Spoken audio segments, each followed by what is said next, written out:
So hello, Elizabeth. Thank you very much for speaking to us. And you'll be chairing the Global Health Summit during the WCPT Congress.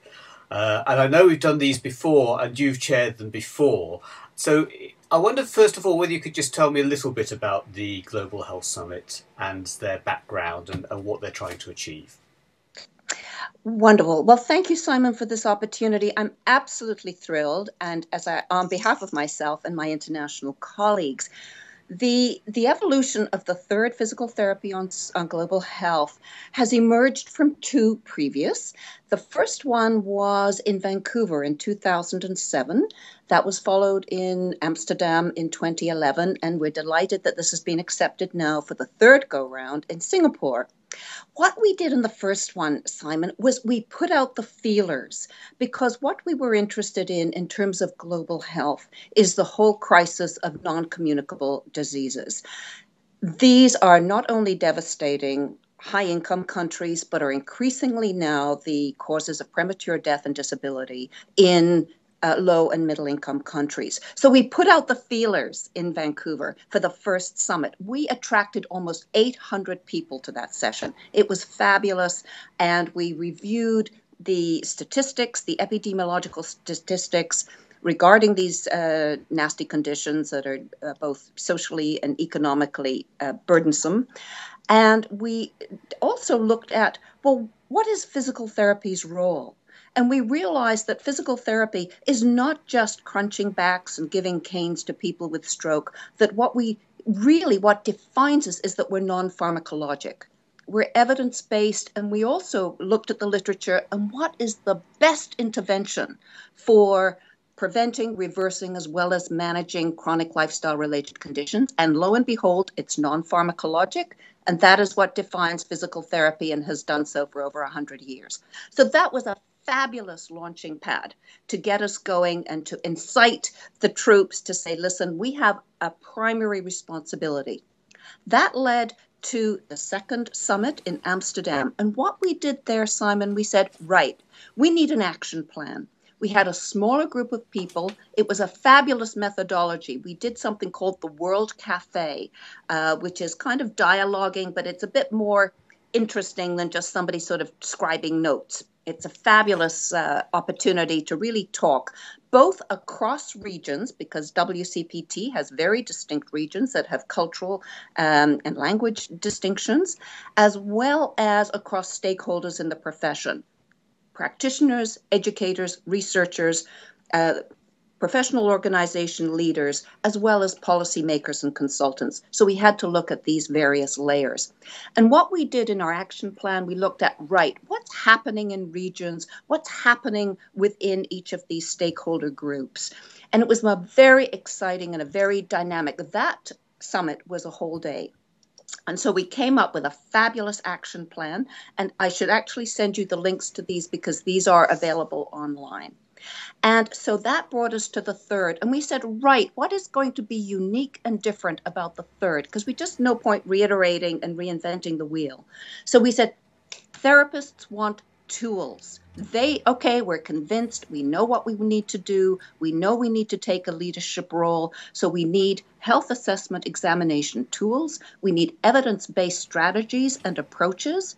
And above all, we need tools that just aren't terrific in a research sense, but that can be readily integrated by the physical therapist today in a regular routine practice, irrespective of a specialty of care or care practice area of that therapist. So you could be treating backs, you could be even in the ICU, but how can we bring this element of health assessment, lifestyle behavior assessment, as well as risk factor assessment? And those really are three distinct areas.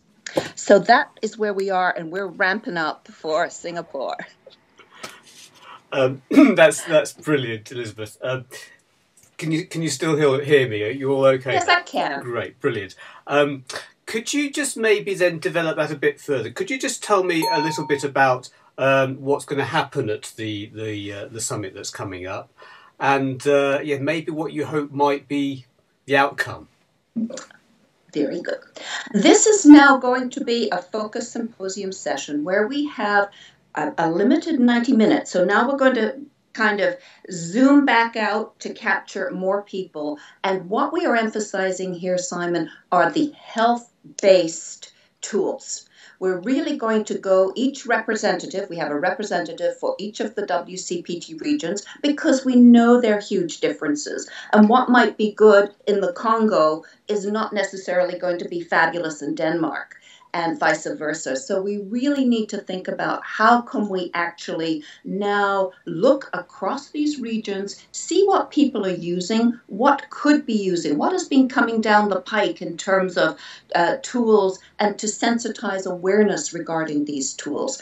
So there'll be only a very, very short presentation from each representative. Then we're going to open it up for discussion. That will just kind of be a bit of a teaser because we want a lot of dialogue and discourse, and how we can now profile these what we call health-based competencies, which we've written about, because actually they just can't be physical therapists. We really need physicians doing this, nurses doing this, all the leading health professions to come from a common place so that if you go to your physician, you hear the same thing and get the same party line as you would if you went to your physical therapist. We need really to come from the same place.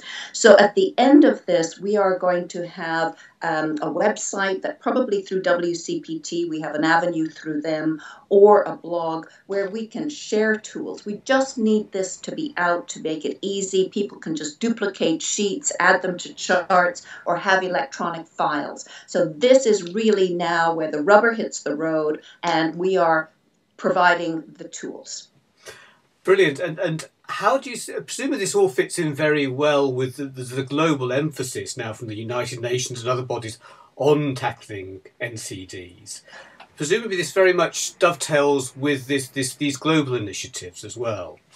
Very, very much so. In fact, all our writing, and in these 2 published reports, and we hope to publish the 3rd one after it's completed, and we make a huge reference because we feel not only do we need to epidemiologically inform our practice, but we have not been drawing sufficiently on these fabulous reports. Millions and millions of dollars have gone into the development of these reports, and they're sitting on shelves collecting dust. We need to take this information to inform practice. So often, Simon, we talk about evidence-based practice, but we kind of talk about evidence-informed practice, informed from epidemiological data, informed from what the World Health Organization, the United Nations, the Millennium Goals have been, talking about for 50 years, and it just comes out in a more refined form every couple of years.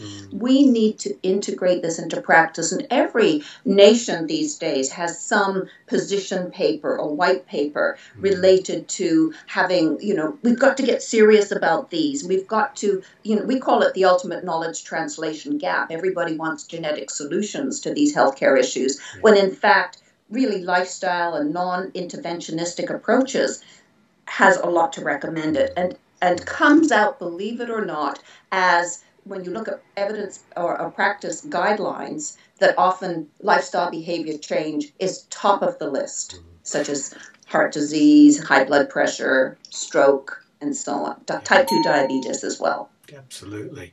And presumably by providing these tools, it positions physiotherapists very well in the global combat against NCDs. There is a professional role that we all know about for PTs, but this will presumably help position physical therapists globally with politicians and policymakers too. Exactly. And, by doing so, we're increasing our own self-worth, and it's not just out of self-interest, but we're saying, right, where do we fit? Do we not fit at all? Well, clearly we fit very much.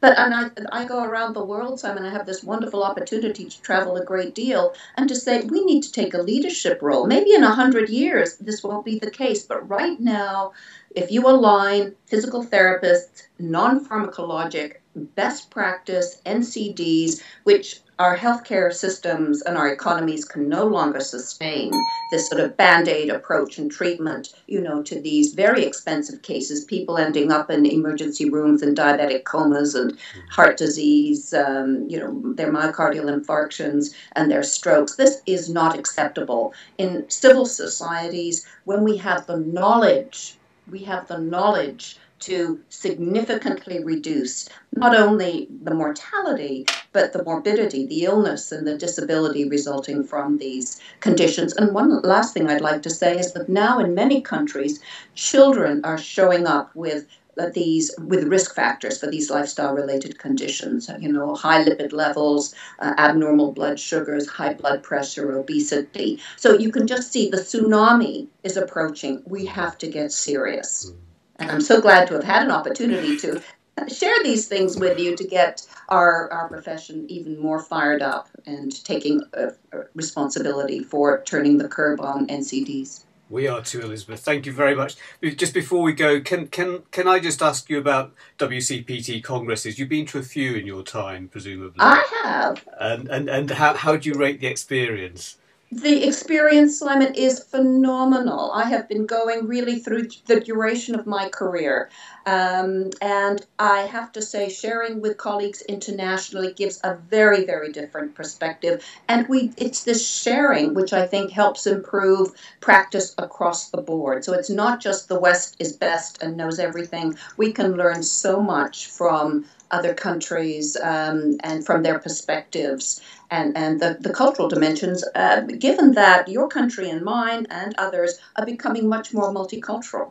So it's not just enabling and improving practice in other countries, but we have so much to learn. I have had the privilege of working and living abroad in the Middle East and Asia, and I come back better to serve people in my own society. So I would say whenever I've been able to attend, I always do. Lovely. Thank you very much, Elizabeth. It's much appreciated. Great. Thank you, Simon, for the opportunity. Thank you.